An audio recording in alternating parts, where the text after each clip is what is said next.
그럼 이제 독서 토론 동아리에서는 어떤 방식으로 진행이 될 건지를 또 보실 텐데요. 온책 읽기라고 혹시 들어보셨어요? 온책 읽기. 온책 읽기는요, 책 전체를 다 읽는다는 뜻이에요. 근데 사실 시간 관계상 모여가지고 다 같이 읽을 수는 없고, 책을 다 읽어왔다는 전제 하에서 이제 진행이 되는 거예요. 그래서 책 전체를 읽는 거고, 책 전체를 읽게 되면 작품을 제대로 이해할 수 있습니다.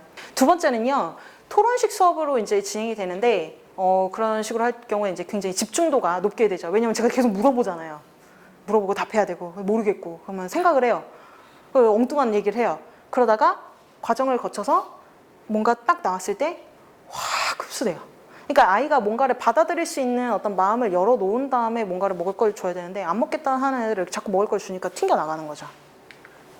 그리고 세 번째는요, 질문을 스스로 만들어서 생각을 정리할 수 있게 될 거예요. 그러니까 이게 뭐냐면, 제가 처음에는 질문을 줘요. 그쵸? 제가 질문을 만들어서 여기 어떻게 생각하니? 뭐라고 생각했니? 이렇게 다 물어본단 말이에요. 근데 나중에는요, 얘네들이 읽을 때 이제 훈련이 돼요. 아, 선생님 이거 물어볼 것 같은데? 이렇게 훈련이 돼요. 아, 이거 물어보시겠는데? 약간 이런 식으로 나온단 말이에요. 그러니까 이를테면 이런 거예요. 돌다리에서 뭐 하냐면, 왜 추운 강에서 돌다리를 고치는가? 뭐 이런 거 있죠. 예전에는 어떻게 읽었어요? 그냥 읽는 거예요. 뭐 그랬나 보다. 뭐 겨울인데, 뭐 그러면 뭐 다리 거치고 들어가야지 뭐 그냥 가나? 그래서 아무 생각 없이 쭉쭉 읽어요. 근데 아, 선생님 이거 물어보시겠는데 하면서 밑줄 치면서 생각해 본단 말이에요. 이거 왜 이랬을까? 왜 겨울에 이랬을까? 이런 거. 점점 생각해 보게 하는 그런 훈련이 스스로 됩니다. 그러면서 스스로 질문을 만들 수 있게 돼요. 그리고 그 모르는 것을 능동적으로 찾아요. 왜? 제가 수업 시간에 계속 면박을 주거든요. 너 왜 유복녀를 왜 몰라? 이렇게. 왜 안 찾아봤어? 유복녀 알아? 뜻? 네. 유복녀 뜻이 뭐예요? 대따기가 있는데 그때 남편이 죽어가지고 아빠가 없는 상태에서 나온 아이죠? 오, 이거 알잖아요. 계속 이런 식으로 제가 물어볼 거란 말이야. 책을 읽었을 때 왜 모르는 단어 안 찾아봐? 제가 이렇게 엄청 면박을 줘요. 아주 정색을 하고. 계속 찾아보라고 했는데 안 찾아보네. 이렇게 하면 이제 막 그렇죠. 그래서 자기가 스스로 능동적으로 학습을 하게 됩니다. 그리고 네 번째는요, 교과서에 나오는 작품을 다룰 거예요. 그래서 학교 국과 100% 연결될 수 있도록 할 겁니다.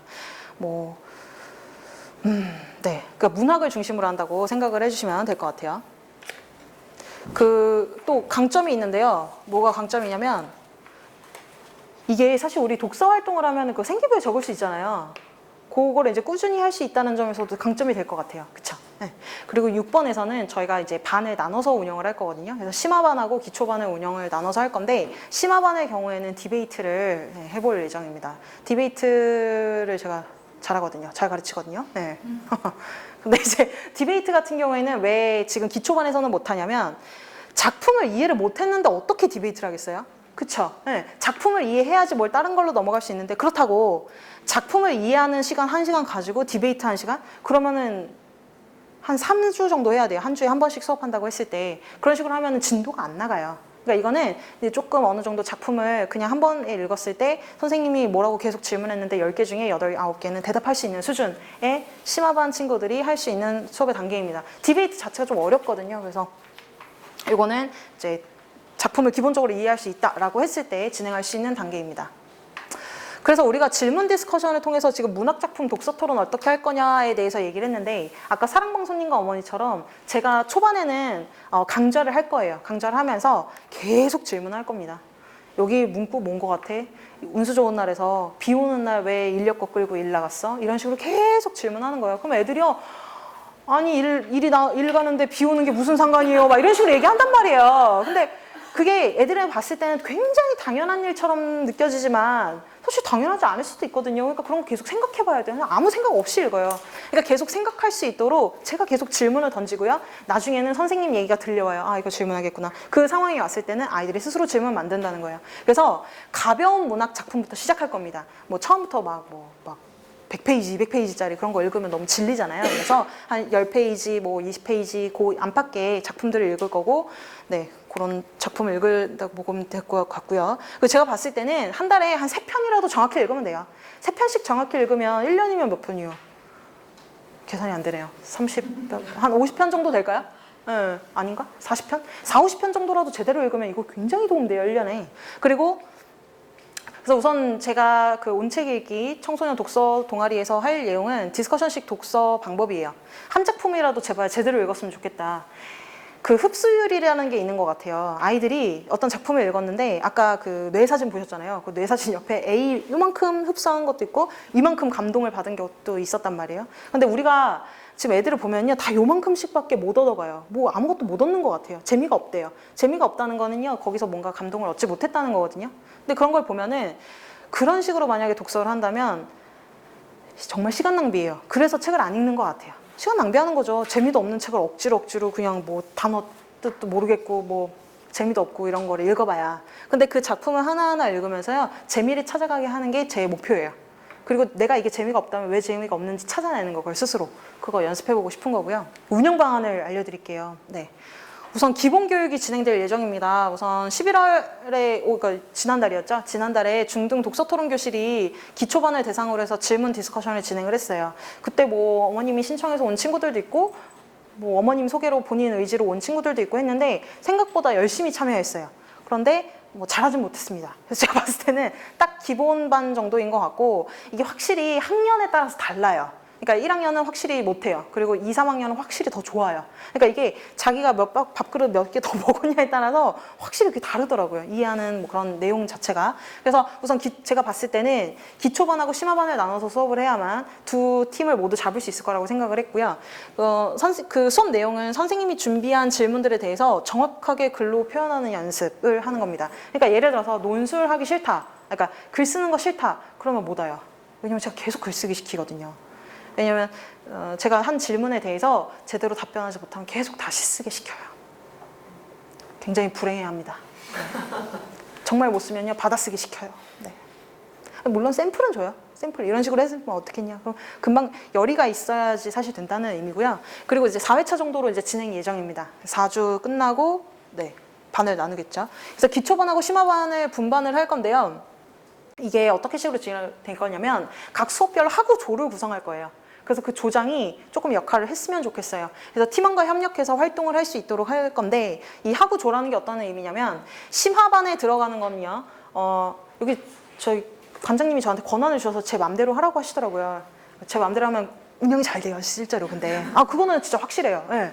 왜냐면 그렇잖아요. 여러분, 이제 어머님들이 제가 원하는 게 뭔지 정확히 알거든요. 그러니까 이게 분위기를 좋게 만들어야 되는 게 가장 중요해요. 그 분위기 자체가 흐려지면 그게 오래 갈 수가 없어요. 그래서 그러니까 심화반은 기초 강의에서, 심화반에서 이제 수업할 수 있는 기량이 됐다고 보일 경우 제가 추천을 해서 물어볼 거예요. 심화반에서 한번 수업해 볼래? 라고 해서 심화반에 입회하도록 할 겁니다. 근데 이제 불성실한 태도를 보일 경우 제가 퇴출을 시킬 겁니다. 다 제 맘대로다 이렇게 생각하시면 되고요. 그 이제 기초반 운영 방안을 구체적으로 좀 말씀드리면 주로 50페이지 이내의 작품을 선정해서 제가 선정을 할 거예요. 그래서 뭐 50페이지 이내, 그러니까 좀 쉬운 작품. 그래서 한 1회독 이상을 해오도록 하고요. 선생님과 이제 내용 확인을 통한 질문 디스커션을 진행할 겁니다. 그리고 각 질문에 대해서 명확하게 자기 생각을 표현하는 연습을 할 거예요. 애들은 다 안다고 생각해요. 근데 몰라요. 제가 봤을 때 모르는 것 같아요. 그러니까 네가 얼마나 정확히 알고 있는지 나한테 설명해봐. 이런 식으로. 근데 한 명 한 명 다 발표시킬 수는 없잖아요. 뭐 얼마 시간이 안 걸리긴 하지만. 네, 그래도 이제 글쓰기로서 자신의 생각을 정확하게 표현하는 연습을 할 거고요. 월 2회 예정이에요, 우선. 네. 그래서 뭐 예를 들어서 기초반 같은 경우는 뭐 1, 3주, 심화반은 2, 4주 이런 식으로 이제 진행이 될 것 같고 독서토론 동아리 회원의 경우에는 자동으로 다음 달에 신청이 됩니다. 하지만 독서토론 회원이 아닌 경우에는 비회원으로 매월 신청하여 수강할 수 있습니다. 그리고 여기 신청 대상은 한 회당 10명 내외 정도로 모집을 할 거거든요. 그러니까 만약에 비회원인 경우에는 신청이 안 될 수도 있죠. 만약에 회원이 10명이라면. 그리고 심화반 운영은요, 중장편 이상의 교과서에 나오는 작품을 대상으로 할 겁니다. 그러니까 50페이지 이상을 기준으로 한다고 생각하시면 되고요. 수업 전에 지정 작품을 1독 이상 하고 주어진 숙제를 미리 해와야 돼요. 숙제를 줄 수 있어요. 뭔가 이렇게 복잡한 숙제를 줄 것 같지는 않고요. 이게 쉬운 숙제를 줄 것 같은데 디스커션 수업을 할 경우에는 학생이 만들어 온 질문을 발표하고 그 질문에 대해 서로 의견을 나누도록 할 거예요. 제가 말씀드렸죠. 처음에는 제가 질문을 다 만들어서 애들한테 어떻게 생각해 계속 그럴 거예요. 기초반 수업은 계속 그런 식으로 진행이 될 거고요.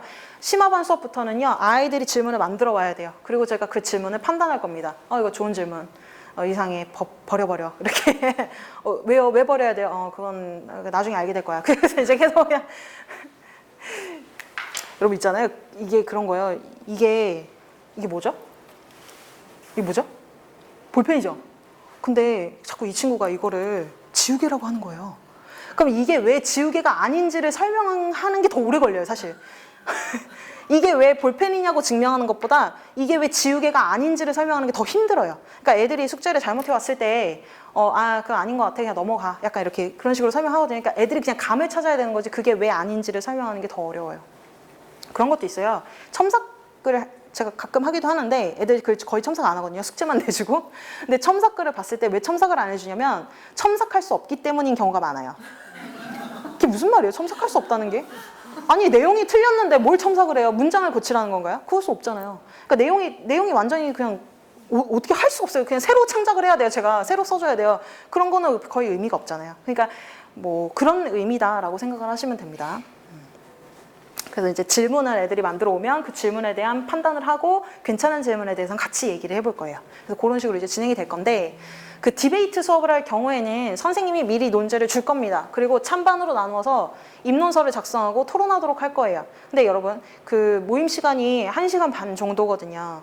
근데 만약에 1시간 반인데 입론서 쓰고 토론하려면은 얼마나 몇 분을 입론서 쓰고 몇 분을 토론해야 돼요? 어떻게 생각하세요? 몇 분, 1시간이다, 90분이다, 그럼 몇 분 입론서 쓰고 그냥 쫙 쪼개보세요. 그냥 아무렇게나. 입론서 5분. 입론서 1시간, 토론 30분? 그럼 너무 짧을 것 같아요. 30분 쓰고 1시간 토론이요? 그쵸? 그 정도 나오겠죠? 그러니까 적어도 45분 이하로 입론서를 쓰고 45분을 이제 토론을 해야 될 거란 말이에요. 그런데 45분 동안 입론서 쓸 수 있나요, 애들이? 못 쓴다는 거예요. 그걸 못 쓰기 때문에 심화반을 나누는 겁니다. 만약에 입론서를 쓰는데 시간이 너무 오래 걸린다. 30분, 40분 이렇게 걸린다. 그러니까 여기서 입론서라는 건 너무 구체적인 완벽한 입론서를 의미하는 건 아닌데 그냥 주장 좀 쓰고 거기에 대해서 말로 그냥 이렇게 풀 수 있는 정도를 얘기하는 건데 그게 빨리빨리 안 된다면 심화반에 올 수가 없는 거죠. 그리고 월 2회 진행 예정이고요. 이것도 마찬가지예요. 만약에 심화반으로 등록이 돼 있으면 다음 달에 자동으로 수강생으로 신청이 되는 거고요. 심화반 학생이 기초반 활동을 할 경우 참여할 수 있어요. 그 대신 기초반 수업에서 하구 조장으로 활동을 해야 됩니다. 이게 무슨 말이냐면 여기서 봉사 시간이 들어가는 건데요. 혹시 보셨어요? 네, 거기 종이에다 봉사 시간 얘기를 했는데 여기 있나? 네, 이게 사실 그래요. 이런 도서관 수업은 사실 예산이 끊기면 저도 못 와요. 오늘은 저 봉사로 하는 거거든요. 네, 오늘 저는 지금 이 설명회는 봉사로 하는 건데 사실 예산이 끊기면 못 오지 않습니까? 그래서 제 목표는 우선 아이들이 자체적으로 운영할 수 있는 동아리를 만드는 게 목표기는 해요. 그래서 자체적으로 운영할 수 있도록 할 건데 제가 초반에 동아리 수업을 운영을 할 건데 그 기존의 교육을 받은 멤버들이 동아리 운영을 할 수 있도록 독립시킬 겁니다. 근데 그 자체 운영의 경우에는 근데 이게 독립을 시키는데 누군가는 책임을 져야 되잖아요. 그래서 그 책임을 질 수 있는 독서 리더에게 봉사 시간을 해준다는 의미예요. 그래서 예를 들어서 어떤 식으로 그래서 이제 동아리 리더를 이제 분기별로 동아리 내에서 선출해서 이제 진행을 할 수 있도록 할 건데 뒤에 나오나? 우선 이것도 한번 보실게요. 이거 다 프린트 나온 자료이긴 하거든요. 그래서 주 1회 수요일마다 이제 이 시간대에 진행이 될 건데 공통 기초 교육은 이렇게 하려고 해요. 책 작품 좀 바뀔 수 있습니다. 만약에 어렵다고 하면. 그리고 2월부터는 분반, 1, 3주, 기초반, 2, 4주, 심화반 이렇게 나누고 작품 지금 좀 다른 거 느껴지세요? 훨씬 어렵죠? 네, 훨씬 어려워요. 여기 아직 초반에는요, 디베이트 수업은 아마 못할 것 같아요. 그냥 이제 계속 디스커션 위주로 하고 애들이 뭐 내가 가르칠 게 없다. 그러면 이제 그때 디베이트를 갈 수 있다는 겁니다. 그리고 심화반은 기초반 수업 수강이 가능해요. 다만 하구조 활동을 해줘야 된다는 거, 조장 활동. 네. 그리고 3월에는 이런 작품들, 4월에는 이런 작품들 진행이 되어 있습니다. 분량이 많지 않아요. 다 짧은 작품들이에요. 동아리 신청 방법은요. 우선 기초반 수업 신청서 작성 후 제출하시면 돼요. 근데 이제 조금 까다로운 게 뭐냐면 서류에다가 이름, 학교, 학년, 중학교 들어와서 읽었던 문학, 아직 중학생이 아니라면 상관없습니다. 우선 자기가 그동안 읽었던 문학 작품 10개 재밌었던 거 그거를 이제 왜 재밌었는지 자유 분량으로 글쓰기 하면 돼요. 얼마나 쓰는지 보도록 하겠습니다. 그리고요. 기초반 신청 가능 인원은 15명이고요. 운영 방안 중에 하나가 그 심화반 학생의 경우에는 제가 발제문을 만드는 게 아니고 애들한테 질문을 만들어 오라 그랬잖아요. 그래서 지정 도서에 대한 질문, 그러니까 발제문을 준비해 오는 경우 이 학생들에게 봉사활동 시간을 부여할 예정입니다. 그래서 예를 들어서 심화반 동아리 의 경우에는 이 발제문이 한 회에 3명이 함께 협력하여 작성해 올 수 있어요. 물론 3명을 협력하라고 조를 짜줬더니 1명이 안 했다. 그걸 저한테 일러주시면 걔는 봉사 시간 안 받는 거예요. 그쵸? 당연히 뭐 자본주의 사회 아닙니까? 그래서 안 하는 친구는 못 받아요.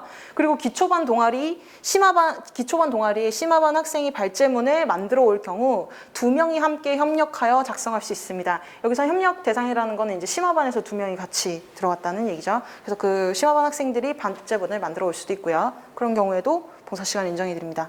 단 동아리 담당 선생님이 보기에 성의 없이 준비한 경우는 인정하지 않습니다. 그 동아리에서 발제문 만들어서 제가 봉사 시간 드린다 그랬잖아요. 근데 그 봉사 시간은요, 왜 주는 거냐면 이런 개념이에요. 저는 봉사 시간을 저기 관장님께서 동아리 참여하는 애들 다 주라고 하시는 거예요. 그래서 저 싫다고 그랬어요. 왜요? 그러면 봉사 시간 받으려고 와요. 저 강의 들으려고 오는 게 아니라 봉사 시간 받으려고 와요. 제가 이미 경험을 해봤어요.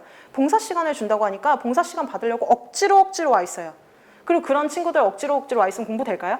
전혀 안 되고요. 와서 오히려 방해만 해요.